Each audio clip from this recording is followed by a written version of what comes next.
திராவிட கருத்தியலை பேசக்கூடியவர்கள் எல்லாம் தமிழ்நாட்டில் அம்பேத்கரும் பெரியாரும் ஒரு நாணயத்தில் இரு பக்கங்கள் அப்படின்லாம் பேசுகிறாங்களே, அதெல்லாம் நடைமுறை இல்லாமல் இருக்கா? அது எங்கே பேசுகிறாங்கன்றது பார்க்கணும். எங்கே ஷெட்யூல் காஸ்ட் மக்கள் எங்கே இருக்கிறாங்க அங்கே நாணயத்தில் ரெண்டு பக்கம்னு பேசுவாங்க. இங்கே பேர் சூட்டு விழா ஏதாவது ஒரு நிகழ்ச்சி வருவாங்க, அந்த இடத்துல பேசுவாங்க. அதே மற்ற பகுதியில் இருக்கக்கூடிய மற்ற பகுதியில் வசிக்கக்கூடிய மற்ற சமூகத்தில் இருக்கக்கூடிய அங்கே போய் பார்த்தீங்கன்னா அங்கே பேச மாட்டாங்க.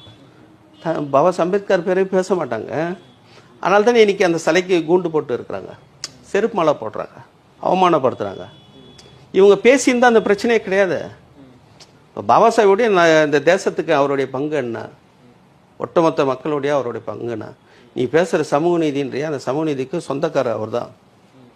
அவருடைய பங்கு என்னன்னு சொல்லியிருந்தேன்னா பிரச்சனையே கிடையாது. இந்த இன்றைக்கி எப்படி ஷெட்யூல் காஸ்ட் மக்கள் மத்தியில் ஒரு பாபா அம்பேத்கர் சிலை இருக்குதோ, அதே போல் பேக்வேர்டு கிளாஸ் மத்தியில் ஒரு சிலை இருக்கணும்.